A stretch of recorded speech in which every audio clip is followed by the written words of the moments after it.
Princess Isabella stood at the tall windows of Whitmore Palace, watching the morning mist roll across the ancient gardens. At 28 years old, she had spent her entire life preparing for a moment she never truly believed would come. The golden crown of Alberia, passed down through 15 generations, now awaited her trembling hands. The kingdom had been without a monarch for 3 months, since Queen Victoria's unexpected passing. The elderly queen had ruled for 47 years, and her death had left the nation in a state of uncertainty. Princess Isabella, as the queen's chosen heir, had been thrust into a position she had observed from the shadows but never fully embraced. The palace corridors buzzed with activity as servants prepared for the coronation ceremony that would take place in just 2 weeks. Isabella's lady-in-waiting, Margaret, approached with careful steps, carrying the morning correspondence that had become increasingly heavy with matters of state. "Your Royal Highness," Margaret said softly, "the Prime Minister requests an audience this morning. There are urgent matters regarding the Northern Territories that require your immediate attention." Isabella nodded, though her stomach churned with anxiety. The Northern Territories had been restless for months, with rumors of rebellion brewing among the mining communities. The previous queen had managed to maintain peace through careful diplomacy, but now the responsibility fell entirely on Isabella's shoulders. As she made her way to the throne room, Isabella reflected on her unconventional path to power.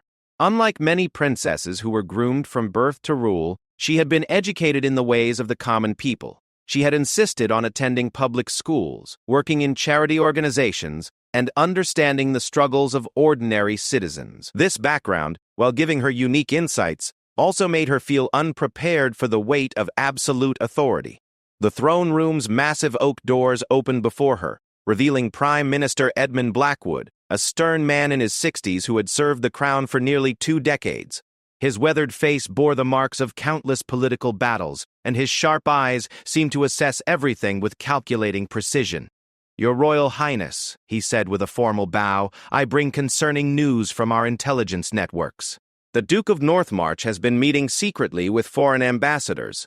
Our sources suggest he may be planning to challenge your right to the throne." Isabella felt her blood run cold. The Duke of Northmarch, her own cousin, had always harbored resentment about the line of succession. As the Queen's nephew, he had expected to inherit the crown, particularly since Isabella had no brothers. The ancient laws of Alberia, however, had been changed 20 years prior to allow female succession, a decision that had never sat well with the traditional nobles. "What evidence do we have of his treachery?" Isabella asked, surprised by the steadiness of her own voice. Prime Minister Blackwood placed several documents on the ornate table beside the throne. "Correspondence intercepted by our agents indicates meetings with representatives from the Kingdom of Valdoria. They appear to be discussing military support in exchange for favorable trade agreements, once he assumes power." Isabella studied the documents carefully. Her education had included extensive training in political strategy, but seeing actual evidence of conspiracy against her felt surreal. The handwriting was unmistakably her cousin's, and the implications were terrifying. "He believes the nobles will support him over a woman," she said, more to herself than to the Prime Minister. "Many of the older houses remain skeptical of female rule despite the legal changes," Blackwood acknowledged. "However, you have significant advantages that the Duke lacks. The common people adore you for your charitable work and your genuine concern for their welfare. The younger nobles respect your intelligence and progressive ideas. Most importantly, the military commanders have sworn their oath to you personally." Isabella walked to the great map of Alberia that covered one wall of the throne room. The kingdom stretched from the coastal cities in the south to the mountainous mining regions in the north. Each territory presented its own challenges, and she would need to unite them all under her rule. "What do you recommend as our course of action?" she asked. "We must accelerate the coronation timeline," Blackwood replied without hesitation. "Once you are officially crowned, any challenge to your authority becomes treason. We should also begin quietly reaching out to loyal houses to ensure their support. Most importantly, we need to address the concerns in the Northern Territories before the Duke can exploit them for his own purposes." Isabella considered his words carefully. The idea of rushing her coronation felt overwhelming, but she understood the political necessity. Every day she remained uncrowned was another day for opposition to organize against her. "There's something else," she said slowly. "I want to visit the Northern Territories myself before the coronation. If there are grievances that need addressing, I want to hear them directly from the people." Prime Minister Blackwood's eyebrows raised in alarm. "Your Highness, that would be extremely dangerous. The Duke has supporters throughout that region, and your safety cannot be guaranteed. My safety matters less than the unity of our kingdom," Isabella replied firmly. "If I'm to be queen, I need to understand my people's concerns firsthand. Hiding behind palace walls while others speak for me is not the kind of ruler I intend to be." The Prime Minister recognized the determination in her voice, the same quality that had made her late predecessor so effective. "If you insist on this course of action, we must plan it carefully. A small, discreet party with your most trusted guards. And we should frame it as a goodwill tour rather than a response to unrest." As the morning meeting concluded, Isabella felt the enormous weight of responsibility settling on her shoulders. The crown that awaited her was not just a symbol of power, but a burden that would define the rest of her life. She thought of her grandmother's words from years past: "A true ruler serves their people, not the other way around." That afternoon, Isabella met with General Harrison, the commander of the Royal Guard, to discuss security arrangements for her northern journey. The general, a decorated veteran of several border conflicts, had served the royal family for over 20 years and commanded absolute loyalty from his troops. "Your Highness," he said after reviewing the proposed itinerary, "I understand your desire to connect with your subjects, but the intelligence reports are deeply concerning. The Duke of Northmarch has been actively recruiting supporters in those regions for months." Isabella studied the detailed maps and security assessments spread across the table. "General, do you believe my people would harm their future queen?" "Not your people, Your Highness. But the Duke's agents might see an opportunity they cannot resist. A tragic accident during your tour could clear his path to the throne quite conveniently." The possibility sent a chill through Isabella, but it also strengthened her resolve. "Then we make it impossible for such an accident to occur. I trust your expertise in keeping me safe, but I will not be kept from my people by fear." General Harrison nodded grimly. "Very well. We'll take a full company of our best soldiers, disguised as a merchant caravan. You'll travel in a reinforced carriage, and we'll have scouts checking every mile of road before you pass." As evening approached, Isabella found herself alone in her private chambers, staring at the ornate crown that would soon rest upon her head. Made of ancient gold and set with precious stones from every corner of the kingdom, it represented centuries of tradition and power. Yet all she could think about were the faces of the people she had met during her charitable work. The miners' wives worried about dangerous working conditions, the farmers struggling with failed harvests, the merchants concerned about foreign competition. Margaret entered quietly with the evening meal, noticing her mistress's contemplative mood. "Your Highness, you've barely eaten today. You must maintain your strength for the challenges ahead." Isabella smiled gratefully at her loyal companion. Margaret had been with her for over 10 years, serving not just as a lady-in-waiting, but as a trusted friend and advisor. "I keep thinking about what kind of queen I want to be, Margaret. The crown comes with such expectations, such traditions. But what if the traditions are part of the problem?" "Your grandmother changed many traditions during her reign," Margaret reminded her. "She allowed women to inherit property, established the first public schools, and created the Royal Medical Service for the poor. Change is not always betrayal of tradition. Sometimes it's the fulfillment of it." As the night deepened, Isabella made her final preparations for the journey north. She would leave at dawn, accompanied by her guard and a small retinue of advisors. The trip would take 5 days, visiting 3 major towns and several smaller villages. If successful, it would demonstrate her commitment to all her subjects. If it failed, it might cost her the throne, or even her life. She penned a letter to be delivered to the Duke of Northmarch, informing him of her intention to tour the Northern Territories and inviting him to join her in addressing the concerns of their mutual subjects. It was both a diplomatic gesture and a strategic move. Making his opposition public would reveal his true intentions to the entire kingdom. The final hours before departure were filled with last-minute preparations and urgent correspondence. Messages had been sent ahead to the mayors and local leaders of the town she would visit, announcing the royal tour but keeping the exact timing deliberately vague for security reasons. As Isabella finally attempted to sleep, she could hear the distant sounds of the palace guard changing shifts and the normal nocturnal activities of the great household. Tomorrow would begin a journey that would either establish her as a queen worthy of her people's trust or expose weaknesses that her enemies could exploit. The ancient crown gleamed silently in the moonlight streaming through her chamber windows, waiting for its new bearer to prove herself worthy of the immense responsibility it represented. The northern winds carried the scent of coal dust and mountain snow as Princess Isabella's disguised caravan approached the mining town of Ironhaven. 3 days into her journey, she had already witnessed conditions that troubled her deeply. Overcrowded worker housing, dangerous mining equipment, and families struggling to feed their children on wages that barely covered basic needs. General Harrison rode alongside her reinforced carriage, his experienced eyes constantly scanning the surrounding landscape for potential threats. The intelligence reports had proven accurate.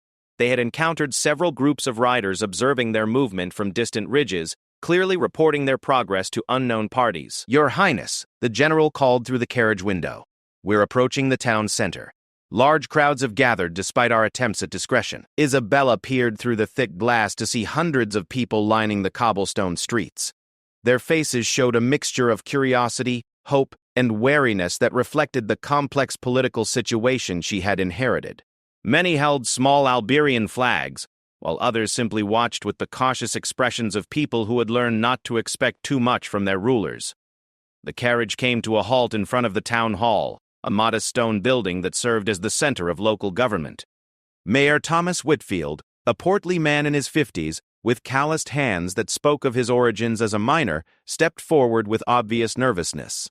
"Your Royal Highness," he said with an awkward bow, "Ironhaven is honored by your visit. Though I must admit, we're surprised to see you here given the current circumstances." Isabella stepped from the carriage with practiced grace, though her heart raced with anxiety. This was her first major test as a leader, the ability to connect with people whose lives were vastly different from her privileged existence. "Mayor Whitfield," she replied warmly, "I've come because I understand there are concerns that need addressing. A queen who doesn't know her people's struggles cannot serve them effectively." The crowd pressed closer, and Isabella noticed the mix of hope and skepticism in their faces. An elderly woman near the front called out, "Your Highness, my son died in the mine collapse last month. The Duke promised us safer working conditions if he becomes king. What can you offer us?" The question hung in the air like a challenge. Isabella felt the weight of hundreds of eyes upon her, waiting for the kind of empty promises politicians typically offered. Instead, she stepped closer to the woman, close enough to see the grief etched in the lines around her eyes. "What was your son's name?" Isabella asked softly. "Robert, Your Highness." "Robert Hawthorne. He was 23 years old." Isabella nodded solemnly. "Robert Hawthorne. I want you to know that his death was not just a tragedy for your family, but a failure of the system that should have protected him. Tell me about the conditions in the mines." For the next hour, Isabella listened as workers and their families described the reality of their daily lives. Outdated equipment, insufficient ventilation, mandatory overtime that left miners exhausted and prone to accidents. The previous administration had promised reforms that never materialized, and the Duke of Northmarch had been making grand promises about immediate changes if he gained power. "The Duke says a woman can't understand the needs of working men," called out a middle-aged miner with scarred hands. "He says the nobility has forgotten what real work looks like." Isabella recognized the political trap in the man's words, but she also heard genuine frustration. "You're right that I've never worked in a mine," she acknowledged, "but I've spent the last 10 years working in charity organizations, visiting families who've lost loved ones to industrial accidents, and studying the economic policies that affect working communities. The question isn't whether I've done your job. It's whether I'll fight for your right to do it safely." She turned to address the entire crowd, her voice carrying clearly in the crisp mountain air. "I cannot bring back Robert Hawthorne or the others we've lost, but I can promise you this. Within 6 months of my coronation, we will implement mandatory safety inspections for all mines, establish a fund to compensate families of workers killed or injured due to negligent conditions, and create worker committees with the power to shut down dangerous operations. The crowd murmured with interest, but Isabella could see the skepticism remained. Promises were cheap, and these people had heard too many broken ones. Furthermore, she continued, I'm establishing a royal commission to investigate every mining accident from the past 5 years. Companies found to have violated safety protocols will face criminal charges, not just fines they can easily afford. And younger miner stepped forward, his face blackened with coal dust from the morning shift. Your Highness, with respect, the Duke promises to nationalize the mines entirely. He says the Crown should own them directly to ensure proper management. Isabella had expected this argument. The Duke's populist promises sounded appealing but ignored the economic realities of their situation. Nationalization might seem like a simple solution, but consider this. When the government owns the mines, who holds the government accountable? At least with private ownership and strong regulation, there are multiple parties watching for violations. If the Crown owns everything, there's no independent oversight. She paused, letting her words sink in. Moreover, our treasury cannot currently afford to purchase and operate every mine in the kingdom while also funding the military, schools, and medical services our people need. The Duke's promises would bankrupt our nation within 2 years. The crowd seemed to be listening more intently now, and Isabella sensed a shift in their mood. These were intelligent people who understood practical concerns, even if they were frustrated with their current circumstances. Mayor Whitfield stepped forward hesitantly. Your Highness, there's another matter. We've heard rumors that foreign armies might support the Duke's claim to the throne. Some of our young men are talking about joining his forces, thinking it might bring better opportunities. Isabella's blood ran cold. This confirmed her worst fears about her cousin's treachery, but it also presented an immediate threat to stability in the region. Mayor Whitfield, I need you and your community leaders to understand something very clearly, she said gravely. Any foreign military intervention in Alberian affairs would not be to help our people. It would be to exploit our resources for their benefit. The Kingdom of Valdoria has been trying to gain access to our mineral deposits for decades. They don't care about your working conditions or wages. She turned back to the crowd. If you support the Duke because you believe he'll improve your lives, that's a political choice you have every right to make. But if you're considering armed rebellion with foreign support, you're not fighting for better conditions. You're fighting to make our kingdom a colony of another nation. The elderly woman who had first questioned Isabella stepped forward again. Your Highness, how do we know you'll keep your promises? The last 3 administrations have made similar commitments. Isabella considered her response carefully. This was perhaps the most important moment of her entire journey. The chance to demonstrate that she was different from the politicians who had disappointed these people before. Mrs. Hawthorne, she said, remembering the woman's name. I'm going to do something no previous ruler has done. I'm leaving General Harrison and a company of royal guards here in Ironhaven for the next month. Their job will be to work with your community leaders to begin implementing the safety measures I've promised. If you don't see real changes within 30 days, send word to the capital, and I'll return personally to address whatever obstacles we've encountered. The crowd erupted in surprised murmurs. Leaving royal guards in a potentially hostile territory was an enormous risk, but it demonstrated commitment in a way that mere words never could. General Harrison approached her discreetly. Your Highness, with respect, this was not part of our discussed strategy. Isabella spoke loud enough for the crowd to hear. General, are you concerned about the loyalty of these citizens to their future queen? The general understood the political theater of the moment. No, Your Highness. These are good people facing difficult circumstances. It would be an honor to serve them. As the afternoon progressed, Isabella met with smaller groups, mine supervisors, local merchants, teachers, and religious leaders. Each conversation revealed new layers of the complex problems facing the Northern Territories. The Duke's promises had been effective because they addressed real grievances, even if his solutions were impractical or dangerous. The local priest, Father Benedict, pulled her aside as the day's public meetings concluded. Your Highness, I feel I must warn you. There was a stranger in church last Sunday asking questions about your visit. He claimed to be a merchant, but his questions were too specific about your security arrangements. Isabella exchanged a meaningful look with General Harrison. Can you describe this man? Tall, dark beard, spoke with a slight accent, possibly Valdorian. He was particularly interested in the route you'd take leaving town and how many soldiers were in your escort. The information confirmed their suspicions about surveillance, but it also suggested more active threats than they had anticipated.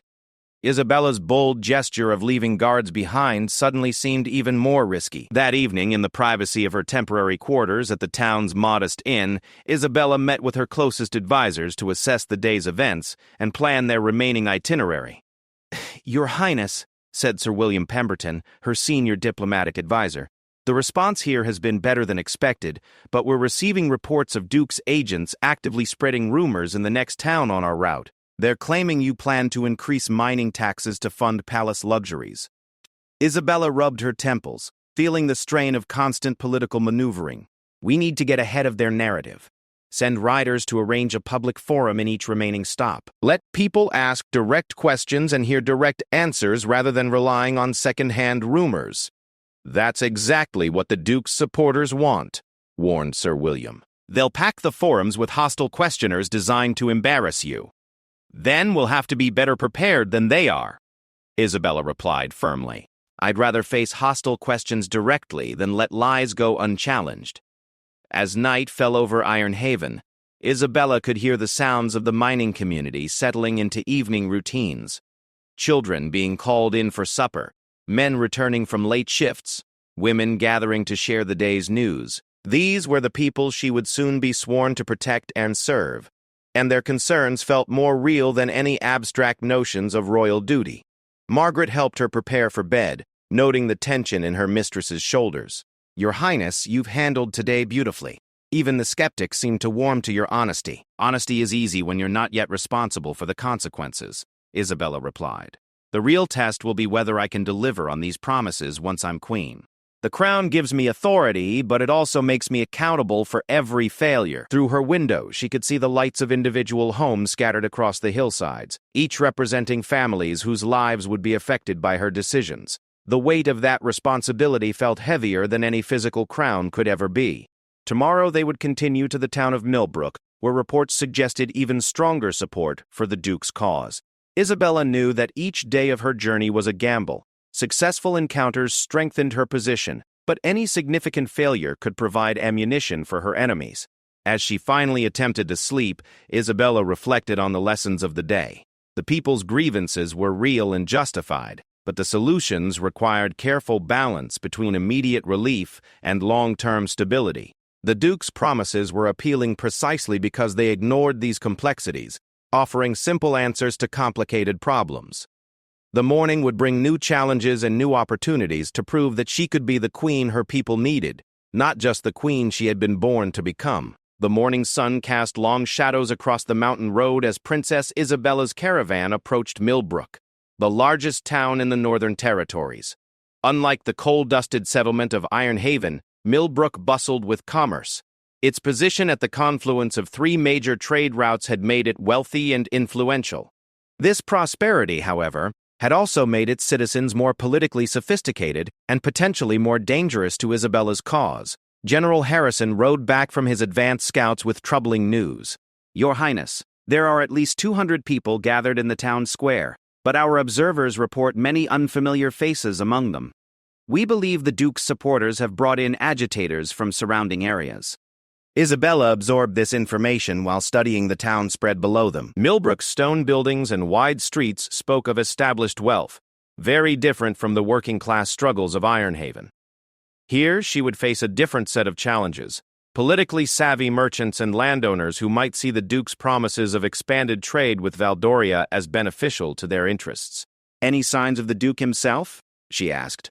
"No confirmed sightings, Your Highness, but there's been unusual activity at the Goldcrest Inn. Several well-dressed strangers arrived yesterday with extensive baggage and armed escorts."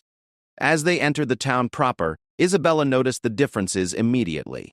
While the crowds were larger, they were also more reserved. The enthusiastic flag-waving of Iron Haven was replaced by polite but distant observation. Many of the onlookers wore the fine clothing of successful merchants, and their expressions suggested they were evaluating her as much as welcoming her. Mayor Richard Ashworth, a distinguished man in his 60s with silver hair and expensive clothing, greeted her with perfect courtesy but noticeable coolness. Your Royal Highness, Millbrook is honored by your presence. We've arranged for you to address our citizens in the main square, though I should mention that many have traveled from considerable distances to hear your words. The warning was diplomatically phrased, but Isabella understood the implication. This would not be a friendly hometown gathering like Iron Haven, but rather a political trial with an audience carefully selected to challenge her. As she stepped onto the raised platform that had been erected in the town square, Isabella surveyed the crowd with growing unease. While many faces showed genuine curiosity, she could identify several clusters of men whose positioning and attentive stance suggested they were there with specific purposes. Near the back, a group of well-dressed individuals watched with the calculating expressions of people evaluating a business proposition. "Citizens of Millbrook and the Northern Territories," Isabella began, her voice carrying clearly across the square, "I've come here not as your ruler, but as someone who seeks to understand your needs and concerns before assuming the responsibilities of the crown." A voice immediately called out from the crowd, "Your Highness, we've heard fine words from the capital before. What can you offer us that your predecessor couldn't deliver?" Isabella had expected this challenge. "That's a fair question. Let me be specific about what I can and cannot promise. I cannot promise that change will happen overnight, because lasting reform requires careful implementation. I cannot promise that every decision I make will benefit every person equally, because governing requires balancing competing interests. But I can promise that my decisions will be made with full knowledge of their impact on communities like yours, not from the isolation of the palace." Another voice, this one clearly rehearsed, called out, "The Duke of Northmarch promises immediate trade agreements with Valdoria that would double our export revenues within a year. Can you match that promise?" Isabella recognized the political trap. The Duke's supporters were trying to force her into either making unrealistic counter-promises or appearing weak by comparison. "I cannot match promises that are economically impossible," she replied. "Valdoria has been trying to gain preferential access to our markets for decades. Their sudden interest in helping Alberia isn't altruism. It's an attempt to gain economic control over our resources." She pointed to a group of local merchants she recognized from her briefing materials. "Master Thornfield, you've built a successful textile business by maintaining independence from foreign suppliers. If Valdoria controlled our trade relationships, how long do you think it would take before they demanded that you buy exclusively from their mills?" The merchant shifted uncomfortably, clearly understanding the implication. Several other business owners in the crowd began nodding as they considered the long-term consequences of the Duke's proposals. But the Duke's supporters had prepared for this response. A woman near the front stepped forward, her voice carrying the confidence of someone accustomed to public speaking. "Your Highness speaks of long-term consequences, but we have immediate problems. Our young people are leaving for the coastal cities because there are no opportunities here. Our infrastructure is crumbling because the capital prefers to invest in southern ports. What specific actions will you take to address these issues?" Isabella appreciated the directness of the question, even while recognizing the political challenge it represented. These were legitimate concerns that required substantive answers, not diplomatic evasions. "You're absolutely right about the infrastructure problems," she acknowledged. "Within my first year as queen, I propose to establish a Northern Development Fund, financed by redirecting a portion of the customs revenues from southern ports to invest in mountain roads, mine safety, and communication systems. This isn't charity, it's an investment in the economic potential of this region." She paused to let this sink in before continuing. "As for opportunities for young people, I propose establishing a Royal College here in Millbrook focused on mining engineering, forestry management, and mountain agriculture. Students would learn skills specific to this region's needs rather than having to travel south for education that may not apply to local conditions." The crowd's murmur suggested interest, but Isabella could see skepticism remaining. A man she didn't recognize called out, "Pretty words, Your Highness, but the Duke offers something more concrete.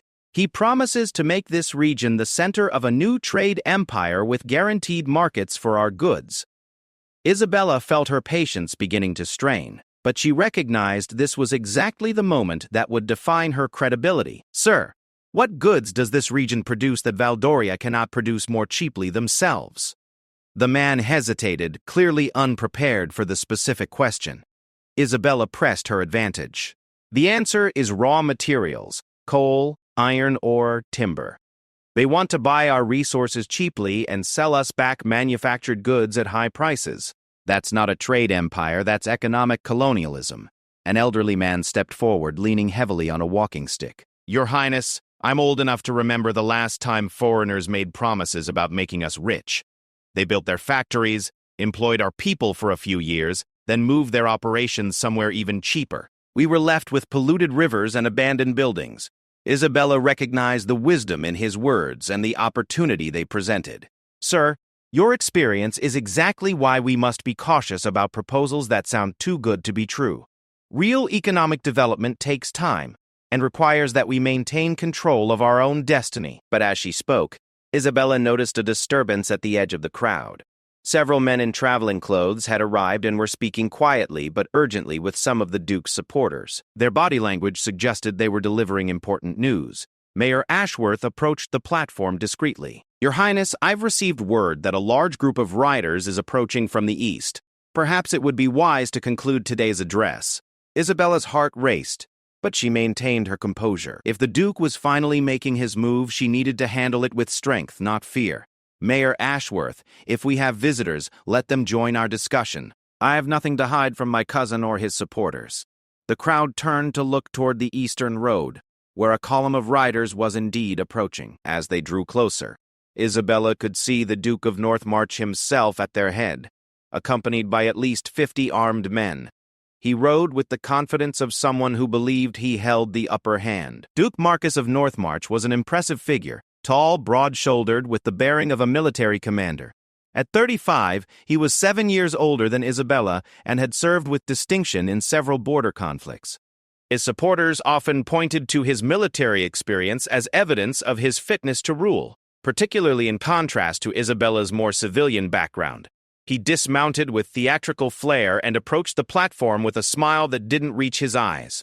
Cousin Isabella, he called out loudly enough for the entire crowd to hear. What a pleasant surprise to find you here. Though I confess I'm puzzled by your choice to make promises you'll never have the authority to fulfill. The challenge was direct and public, exactly what Isabella had both dreaded and prepared for. She stepped to the front of the platform, meeting his gaze steadily. Cousin Marcus, you're always welcome to join civil discourse about our kingdom's future, though I notice you've brought quite an escort for a peaceful discussion. These are dangerous times, he replied smoothly. Foreign agents have been spotted throughout the region, and I wouldn't want any harm to come to our dear princess before her coronation. The subtle threat was unmistakable, but Isabella refused to be intimidated. How thoughtful of you to be concerned for my safety. I trust you've reported these foreign agents to the proper authorities. Duke Marcus's smile became more predatory. I am the proper authority in these territories, cousin. As the rightful heir to the throne, I have a responsibility to maintain order. A hush fell over the crowd. This was the moment everyone had been waiting for. The direct confrontation between the two claimants to the crown. Isabella felt the weight of hundreds of eyes upon her, knowing that her response would be remembered and repeated throughout the kingdom. Marcus, she said clearly, the law of succession was settled years ago. You are welcome to present your concerns through proper legal channels, but your claim to be the rightful heir contradicts both established law and our late queen's explicit wishes. Laws can be changed, he replied, especially when they contradict natural order and tradition. The people of Alberia deserve a king who understands strength, not a princess who makes empty promises about mines and schools. Isabella felt anger rising, but forced herself to remain calm. The people of Alberia deserve a ruler who listens to their needs rather than dismissing them. They deserve someone who builds prosperity through wise policies, not someone who sells their independence to foreign powers for temporary gain. The Duke's expression hardened. You accuse me of treason while offering nothing but words. I offer concrete action, immediate alliance with Valdoria, guaranteed markets for our goods, and military protection against external threats. Isabella seized on his admission. You offer to make our kingdom a client state of Valdoria. That's not strength, Marcus. That's surrender. The crowd was now completely silent, understanding they were witnessing a confrontation that would determine their future. Some faces showed excitement at the drama. Others showed fear at the implications. Duke Marcus stepped closer to the platform. Cousin, Your naive idealism will destroy this kingdom. You've spent your life in charity work and academic study. I've spent mine commanding soldiers and negotiating with foreign powers. Which of us is better prepared to lead in troubled times? Isabella met his challenge directly. You're right that I've spent my life learning about our people's needs rather than commanding armies. But tell me, Marcus, when did you last speak directly with a miner's family about working conditions? When did you last visit a farming community struggling with crop failures? Your military experience is valuable, but ruling isn't just about commanding, it's about serving. The Duke's supporters in the crowd began calling out support for their candidate, but Isabella noticed that many of the local residents remained quiet, apparently still evaluating the exchange. Service is meaningless without strength, Marcus replied. Valdoria respects power, not good intentions. They'll offer us favorable terms now because they see me as someone they can work with. Under your rule, they'll simply take what they want. Isabella realized this was her moment to turn the Duke's apparent strength into a weakness. And what happens when Valdoria decides they no longer need your cooperation? What happens when they have control of our resources, our trade routes, and our economy? Will they continue to treat us as equals, or will we discover that we've become their colony? For the first time, the Duke seemed less certain. That's speculation, cousin. I deal in realities. The reality is that you're asking our people to gamble their independence on the promises of a foreign power that has been trying to dominate us for generations, Isabella replied firmly. That's not leadership, it's desperation. The confrontation continued for another hour, with each claimant presenting their vision for the kingdom's future. As the afternoon wore on, Isabella noticed subtle changes in the crowd's mood. The Duke's promises of immediate prosperity were appealing, but her warnings about long-term consequences seemed to be resonating with the more thoughtful observers. Finally, Duke Marcus played his strongest card. People of the North, he called out, you have a choice. Support a princess who offers you studies and committees and gradual reform, or support a king who will take action immediately to improve your lives. I don't ask you to wait for change, I promise to deliver it. Isabella knew this was her crucial moment. Citizens of Millbrook and all who have gathered here today, she said, her voice carrying across the square, my cousin is right that you have a choice, but consider what you're choosing between. He offers you the quick fix of foreign dependence. I offer you the harder path of building lasting prosperity while maintaining your freedom. He promises easy answers to complex problems. I promise to work with you to find solutions that will benefit your children and grandchildren, not just provide temporary relief. She paused, looking out over the crowd with genuine emotion. I cannot promise that my path will be easier. I can only promise that it will be yours. As the day ended, both claimants and their supporters withdrew to prepare for what everyone now understood would be a decisive struggle for the crown. The civil confrontation had made the political stakes clear, but it had also raised the specter of more serious conflict to come.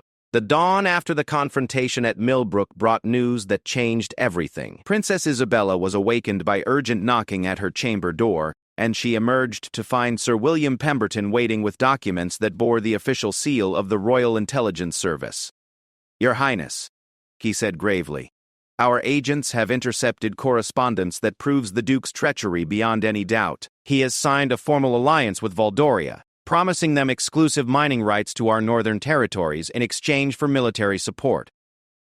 Isabella studied the documents with growing alarm. The agreement was far worse than she had imagined. Not only would Valdoria gain control of Alberia's most valuable resources, but they would be allowed to station troops permanently in the northern territories under the guise of protecting their investments. This is essentially a plan to partition our kingdom, she said quietly. Marcus isn't just seeking the throne, he's selling our sovereignty. General Harrison, who had been called from his morning patrol, examined the military provisions of the agreement. Your Highness, according to this, Valdorian forces are already massing at our northern border. They're prepared to cross the moment the Duke signals that he's ready to make his claim. The implications were staggering. Isabella realized that her cousin's public confrontation the previous day had been a carefully orchestrated prelude to something much more serious than a political dispute. He was preparing for armed rebellion with foreign backing. "We need to return to the capital immediately," Sir William urged. "You must be crowned and rally the loyal nobles before the Duke can act." But Isabella shook her head, her mind working through the strategic implications. "If we flee now, it confirms every accusation Marcus has made about my weakness. Worse, it abandons the northern territories to his influence right when they're deciding which claimant to support." She turned to General Harrison. "What are our military options?" "Your escort consists of 50 of our best soldiers, Your Highness. But we're vastly outnumbered if the Duke decides to move against us directly. However, I've been in contact with loyal garrisons throughout the kingdom. Colonel Matthews at Fort Steadhold commands 300 men and has confirmed his loyalty to your cause." Isabella studied the regional map spread across the table. Fort Steadhold controlled the main pass between the northern territories and the capital, making it strategically crucial. If the Duke moved to seize it, he could cut off communication and reinforcement between Isabella and her supporters. "Send word to Colonel Matthews," she decided. "He should prepare his defenses but avoid any aggressive action that might be seen as provocation. We're still trying to prevent civil war, not start one." Margaret entered with the morning correspondence, including a message that bore the Duke's personal seal. Isabella opened it with apprehension, unsure what new challenge her cousin might present. The letter was brief but ominous. "Cousin Isabella, events are moving beyond our control. For the sake of our kingdom and our family, I urge you to withdraw your claim to the throne. I take no pleasure in what may become necessary if you continue this dangerous path. Your loving cousin, Marcus." "He's giving me one final chance to surrender before he acts," Isabella realized, which means his plans are already in motion. The morning brought a stream of urgent messages from throughout the kingdom. Lord Chancellor Pemberton reported growing unrest in the capital as rumors of the confrontation spread. Several noble houses were demanding an immediate coronation, while others urged negotiation with the Duke to avoid civil conflict. Most troubling was news from the southern ports. Valdorian ships had been spotted gathering in international waters, ostensibly for joint naval exercises, but clearly positioned to intervene if needed. The scope of the conspiracy was becoming clear. This was not just a succession dispute, but a carefully planned foreign operation to gain control over Alberia. "Your Highness," said Father Benedict, who had traveled from Ironhaven with additional information, "I felt obligated to tell you that the stranger who was asking questions about your security has been seen meeting with several local leaders. He's been spreading gold liberally and making promises about the prosperity that will come under Duke Marcus's rule." Isabella absorbed this news while considering her rapidly narrowing options. Every hour of delay strengthened the Duke's position, but hasty action could trigger the very conflict she was trying to avoid. Her decision was made for her by the arrival of a breathless messenger from Fort Steadhold. Colonel Matthews had sent word that Valdorian troops had crossed the border during the night, officially entering Alberian territory under invitation from the Duke of Northmarch. "The invasion has begun," General Harrison said grimly. "Your Highness, we must act immediately." Isabella felt the weight of history settling on her shoulders. The decision she made in the next few hours would determine not only her own fate, but the future independence of her kingdom. She thought of the faces she had seen in Ironhaven and Millbrook, ordinary people who deserved better than to become pawns in a foreign power's game. "Send riders immediately to every loyal garrison in the kingdom," she ordered. "Tell them that foreign troops have invaded our territory without royal authorization. Any Alberian soldier who values his oath will resist this aggression." She turned to Sir William. "Draft a proclamation to be distributed throughout the kingdom. Make it clear that the Duke has allied himself with foreign invaders and that any who support him are committing treason against Alberia." "Your Highness," Sir William said carefully, "once you issue that proclamation, there can be no peaceful resolution. You'll be declaring civil war." Isabella considered his words, understanding their full implications. "Sir William, the Duke declared war when he invited foreign armies onto Alberian soil. I'm simply acknowledging the reality of our situation." As the day progressed, reports continued to arrive painting an increasingly grim picture. Valdorian forces were advancing rapidly through the mountain passes, meeting no resistance from areas where the Duke's influence was strongest. Local militias in several towns had declared for Marcus, either from genuine support or fear of the foreign troops. However, there was also encouraging news. The mining communities where Isabella had spoken were organizing resistance to the foreign invasion. The guards she had left in Ironhaven sent word that the townspeople were prepared to fight alongside royal forces, having realized that the Duke's promises of prosperity meant nothing if their kingdom lost its independence. "The people understand what's at stake," General Harrison reported after receiving updates from his contacts throughout the region. Whatever their feelings about the succession, most Alberians won't accept foreign occupation. Isabella spent the afternoon in urgent consultation with her advisors, developing plans for a campaign that she had never wanted to fight. The irony wasn't lost on her that her first major act as queen would likely be leading her people into war. Mayor Ashworth of Millbrook requested a private audience, arriving with a delegation of local leaders. Their expressions were grave, as they were shown into Isabella's temporary headquarters. "Your Highness," the mayor began formally, "we come representing the merchants and landowners of this region. Yesterday's confrontation with the Duke has forced us to make difficult decisions about our loyalties." Isabella braced herself for bad news, suspecting that Millbrook's influential citizens had decided to support Marcus. "We want you to know," he continued, "that while we found the Duke's promises appealing, we cannot support anyone who would sell our sovereignty to foreign powers. Whatever our previous reservations about female rule, we prefer an Alberian queen to a Valdorian puppet." The relief Isabella felt was overwhelming, but she maintained her composure. "Mayor Ashworth, I'm grateful for your support, but I must warn you that supporting my cause may bring serious consequences. The Duke has foreign armies backing his claim."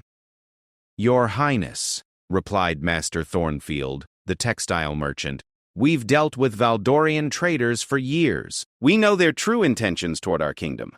Better to fight for our independence than surrender it for temporary prosperity." As evening approached, Isabella received the news she had been dreading.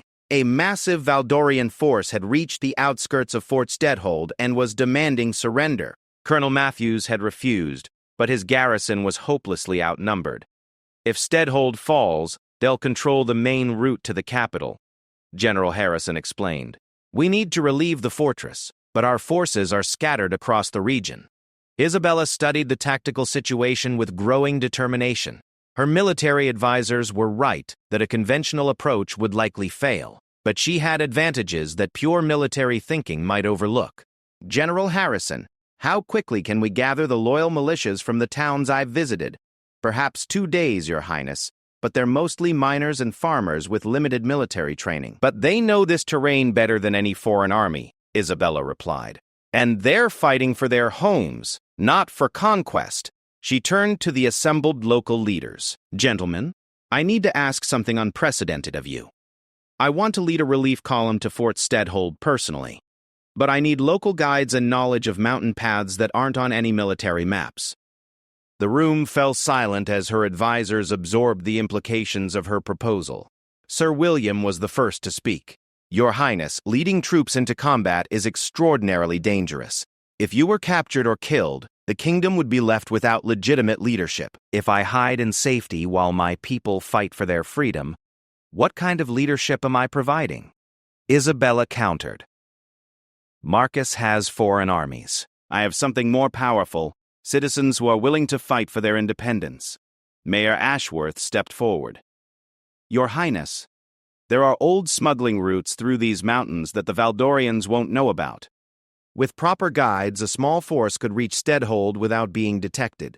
General Harrison, recognizing the military potential of the proposal, began warming to the idea. "A surprise attack coordinated with the garrison's defense could work, especially if we can convince the besiegers that they're facing a larger force than they actually are." As night fell, Isabella found herself planning her first military campaign. The girl who had spent her life in charitable work and academic study was preparing to lead soldiers into battle against foreign invaders. The transformation felt surreal but also inevitable. The crown demanded everything of those who would wear it. Margaret helped her don practical clothing suitable for mountain travel, replacing the fine gowns of royal protocol with sturdy boots and warm woolen garments. As Isabella prepared for what might be her final night before battle, she reflected on how far she had come from the uncertain princess who had left the capital just days earlier. "Your Highness," Margaret said quietly, "are you afraid?" Isabella considered the question honestly. "Terrified," she admitted, "but more afraid of what happens to our people if I fail." than of what happens to me if I try. The pre-dawn hours brought final preparations for the relief expedition. Isabella would lead a force of 200 men, her own royal guard supplemented by volunteers from the northern towns. They would take the mountain paths to approach Fort Steadhold from an unexpected direction, hoping to catch the Valdorian besiegers off guard. As she mounted her horse in the gray light before sunrise, Isabella thought about the crown that awaited her back in the capital, if she survived to claim it. The ancient symbol of authority had never seemed more distant or more meaningful than it did at this moment, when she was fighting not just for the right to wear it, but for the independence of the kingdom it represented. The mountain paths proved treacherous in the pre-dawn darkness, but Isabella's local guides navigated them with the confidence of men who had spent their lives in these heights. The relief column moved silently through narrow defiles and along precipitous ledges that would have been impossible for a conventional army to traverse. As the sun rose behind them, Isabella could see Fort Steadhold in the valley below, surrounded by the orderly camps of the Valdorian besiegers. Smoke rose from their cooking fires, and she could make out the disciplined movement of professional soldiers preparing for another day of siege operations. General Harrison studied the enemy positions through his spyglass. "Your Highness, they've positioned themselves exactly as we hoped, focused entirely on the fortress with no security covering their rear approaches. They're confident that the mountain terrain protects them from surprise attack." Isabella felt her heart racing as she contemplated what lay ahead. In a few hours, she would either prove herself as a military commander or die in the attempt. The weight of her people's expectations felt heavier than any physical burden she had ever carried. Captain Reynolds, who commanded the miners' militia from Ironhaven, approached with his final report. "Your Highness, our men are ready. They may not have fancy uniforms, but they know how to fight for what matters to them." Isabella looked out over her small force royal guardsmen in polished armor alongside miners still bearing the stains of their trade, merchants who had closed their shops to take up arms, farmers carrying hunting rifles instead of military weapons. It was not an army that would inspire fear in professional soldiers, but it represented something more powerful than military might: the will of a free people to remain free. "Captain Reynolds," she said clearly enough for all nearby to hear, "today we fight not just for Fort Steadhold, but for the future of our kingdom. Every man here is fighting for his home, his family, and his independence. That gives us strength that no foreign army can match." The attack began at noon, when the sun was high enough to blind sentries looking up at the mountain slopes. Isabella's forces descended in 3 columns, with the royal guards forming the center, while the militia units attacked from the flanks. The plan was to create maximum confusion and make the Valdorians believe they faced a much larger force than was actually attacking. Isabella rode with the central column, her presence serving both to inspire her own troops and to ensure that she shared their dangers. As they charged down the mountainside toward the enemy camp, she felt a strange combination of terror and exhilaration. This was the moment that would define her reign, if she lived to have one. The Valdorian soldiers were caught completely off guard. Their discipline was excellent once they recovered from the initial surprise, but the confusion of fighting on multiple fronts while dealing with an attack from an unexpected direction disrupted their coordinated response. Colonel Matthews, seeing the relief force engage the besiegers, led his garrison in a simultaneous sortie from the fortress. The Valdorians found themselves trapped between 2 forces, fighting on ground they didn't know against enemies who understood every rock and ravine. Isabella watched the battle unfold with a mixture of pride and horror. Her miners fought with desperate courage, using their knowledge of explosives to devastating effect against enemy formations. The Royal Guards maintained their professional discipline while adapting to the unconventional tactics demanded by the terrain. The turning point came when Captain Reynolds led a daring assault on the Valdorian command post. The enemy general, realizing that his position was untenable and his communications disrupted, ordered a fighting withdrawal toward the border. As the sounds of battle faded, Isabella rode among her troops, checking on the wounded and acknowledging the courage of those who had risked everything for their kingdom's independence. The casualties had been surprisingly light. The advantage of surprise and favorable terrain had more than compensated for their numerical disadvantage. General Harrison approached with a captured Valdorian officer who had requested to speak with the Alberian commander. The man, despite his defeat, maintained the bearing of a professional soldier. "Your Highness," he said with stiff formality, "I am Colonel Andros of the Valdorian 2nd Regiment. I wish to inform you that this engagement was conducted under the authority of Duke Marcus of Northmarch who invited our forces to assist in maintaining order during Alberia's succession dispute. Isabella studied the man's face, recognizing the attempt to maintain diplomatic fiction even in defeat. Colonel Andros, when foreign armies cross our borders without royal authorization and besiege our fortresses, we call that invasion, not assistance.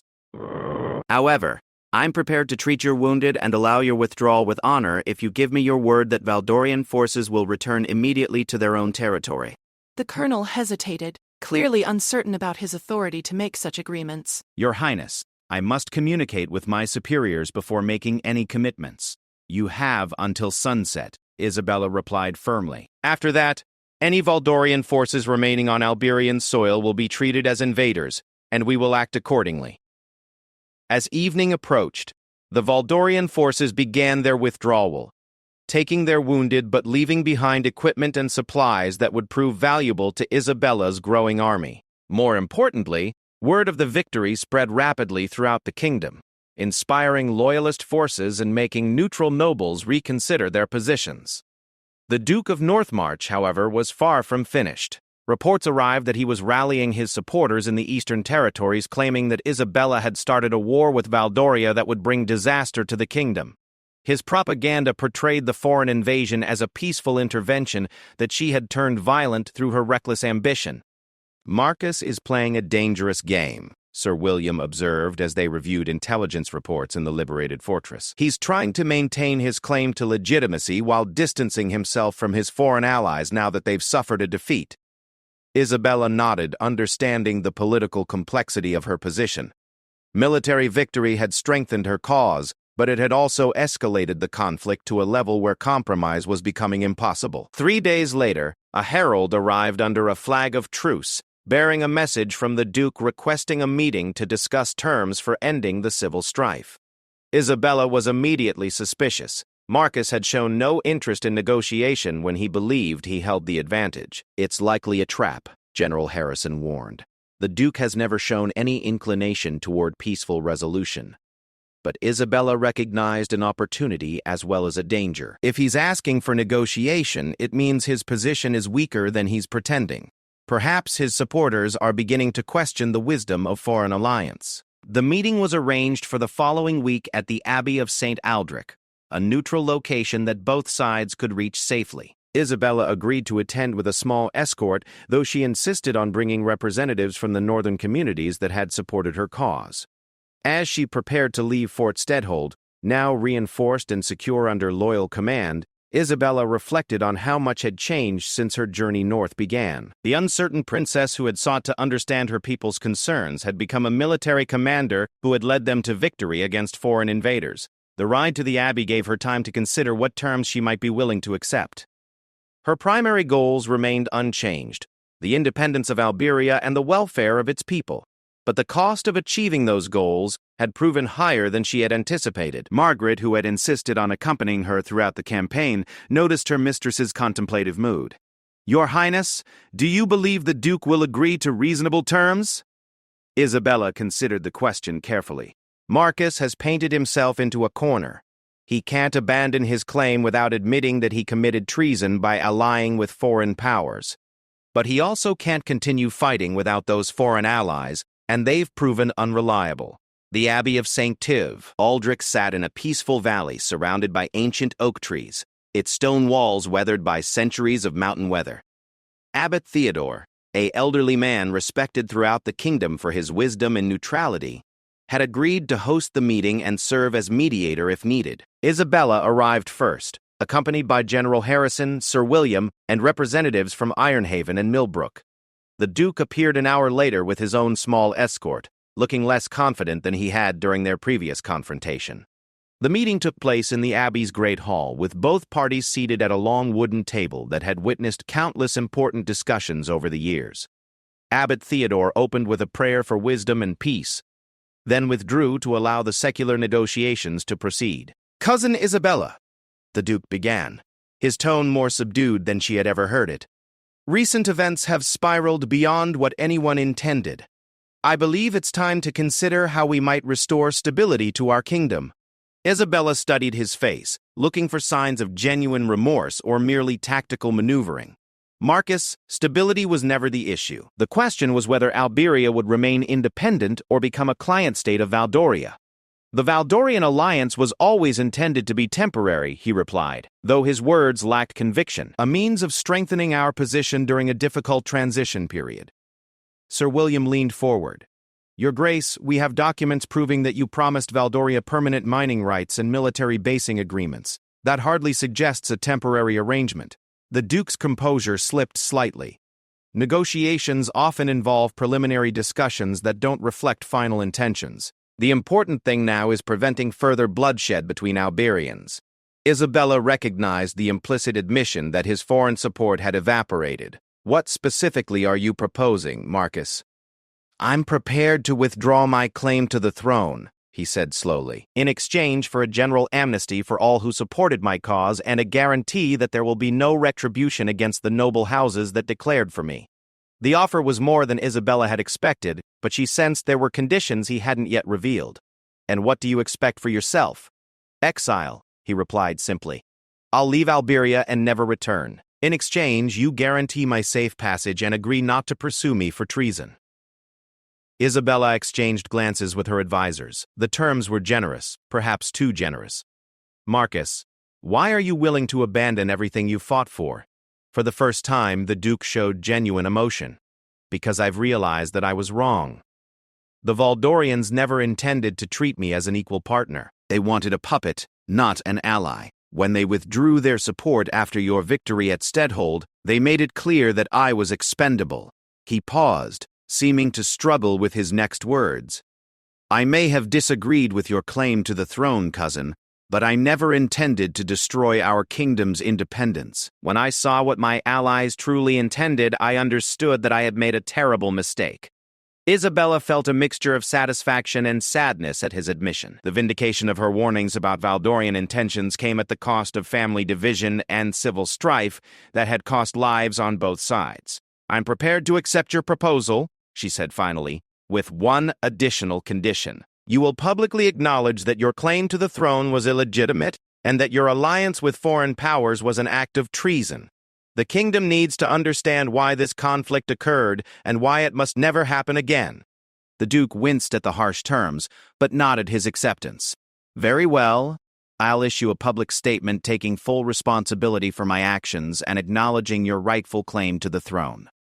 The negotiations continued for several more hours, working out the details of the amnesty and the Duke's departure from the kingdom. By evening, they had reached a comprehensive agreement that would end the civil conflict and restore legitimate government. As Isabella prepared to return to the capital for her long-delayed coronation, she reflected on the extraordinary journey that had brought her to this point. The crown that awaited her was no longer just a symbol of inherited privilege, but a responsibility earned through trials that had tested every aspect of her character. The northern territories where her journey had begun were now secure under loyal governance. The people who had questioned her fitness to rule had become her most dedicated supporters, having seen her share their dangers and fight for their independence. A week later, Princess Isabella knelt before the altar of Whitmore Cathedral, as Archbishop Marcus placed the ancient crown of Alberia upon her head. The ceremony was attended by representatives from every corner of the kingdom, including many who had initially supported her rival, but now acknowledged her legitimate authority. By the grace of God and the will of the people, the Archbishop declared, I crown thee, Isabella, Queen of Alberia, defender of the realm and protector of the people's liberties. As Queen Isabella rose to face her subjects for the first time as their sovereign, she carried with her the lessons learned in mining towns and mountain battlefields. The crown was heavy with tradition, but it was also alive with the hopes and dreams of the people she had sworn to serve. Her first royal proclamation established the reforms she had promised during her northern journey. Improved mine safety standards, educational opportunities for working communities, and a development fund for the mountain territories. But more importantly, it established a new understanding of royal authority as service rather than privilege. The Duke of Northmarch departed the kingdom quietly 3 days after the coronation, beginning an exile that would last the rest of his life. Valdoria, faced with a united Alberia, under determined leadership, abandoned its territorial ambitions and focused on maintaining normal diplomatic relations. Queen Isabella's reign began with challenges that would have overwhelmed a less tested ruler. The economic disruption caused by the civil conflict required years of careful management to repair. The international situation remained complex, as neighboring kingdoms evaluated Alberia's new leadership. But the young queen who had once stood uncertain at palace windows now faced these challenges with confidence earned through trial by fire. She had learned that true authority came not from the crown itself, but from the trust of the people who accepted her leadership. The golden crown of Alberia, passed down through 15 generations, had found a bearer worthy of its ancient responsibility, a queen who understood that real power lay not in commanding others, but in serving them with wisdom, courage, and unwavering dedication to their welfare and independence. In the years that followed, Queen Isabella's reign would be remembered as a time when Alberia finally fulfilled its potential as a truly independent kingdom, prosperous not because it served foreign interests, but because it served its own people well. The crown had found its destiny, and in finding it, had helped a nation discover its own.